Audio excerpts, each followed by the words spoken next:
Hello friends, మీరు చూస్తున్నారు Shekhar channel. Today our topic is about group by and having in SQL. Friends, ఇప్పుడు మనము group బైని ఎలా రాసుకోవాలో తెలుసుకుందాం. ఫస్ట్ ఇప్పుడు మన దగ్గర ఆల్రెడీ ఉన్న టేబుల్ని మాడిఫై చేసుకుని గ్రూప్ బైని ఎలా రాసుకోవాలో తెలుసుకుందాం.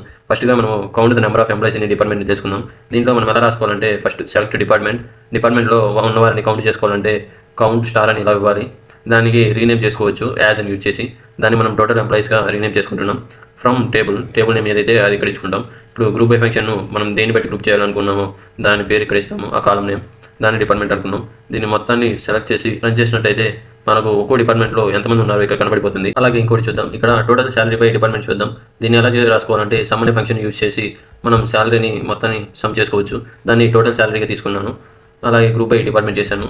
దీన్ని సెలెక్ట్ చేసి రన్ చేసినట్టయితే డిపార్ట్మెంట్ వైజ్ టోటల్ శాలరీ అందరికీ ఎంత వస్తుందో తెలిసిపోతుంది. అలాగే ఇంకోటి చూద్దాం. అలాగే ఇది చూసుకున్నట్టయితే మనము ఎంప్లాయీస్ బై సిటీ అంటే ఎక్కువ సిటీలో ఎంతమంది ఎంప్లాయీస్ ఉన్నారు దాన్ని కౌంట్ చేయగలము. దీన్ని సెలెక్ట్ చేసి రన్ చేసినట్టయితే ఏ సిటీలో ఎంతమంది ఎంప్లాయీస్ ఉన్నారు ఇలా చూడవచ్చు. ఇక్కడ మనము ఫోర్త్ ప్రాబ్లం చూసుకున్నట్టయితే మనము గ్రూప్ బై లోపల హ్యావింగ్ అని రాసుకున్నాం. హ్యావింగ్ అనేది వేర్ అనే కండిషన్ రాసుకునే దాని బదులు హ్యావింగ్ అని రాసుకుంటాం. వేర్ కండిషన్ గ్రూప్ బై బయట రాస్తాము. అదేవిధంగా హ్యావింగ్ అనేది గ్రూప్ బై లోపల రాస్తాము. గ్రూప్ బై లోపల మనం వేర్ క్లాస్ యూజ్ చేయడానికి ఉండదు, అందుకని హ్యావింగ్ ఎక్కువగా యూజ్ చేస్తాము. ఇప్పుడు ఈ కండిషన్ని మనం ఎగ్జిక్యూట్ చేద్దాం. దీన్ని సెలెక్ట్ చేసి రన్ చేసినట్టయితే మనకు ఎంప్లాయీ కౌంట్ గ్రేటర్ దాన్ 1 కంటే ఎక్కువ ఏ డిపార్ట్మెంట్లో అయితే ఉన్నారో ఆ డిపార్ట్మెంట్ ఇక్కడ షో అవుతుంది. అలాగే ఆ డిపార్ట్మెంట్లో ఎంతమంది ఎంప్లాయీస్ ఉన్నారో కూడా షో చేస్తుంది. ఫ్రెండ్స్, నా కంటెంట్ కనుక మీకు నచ్చినట్టయితే please like, share, subscribe to Shekhar channel.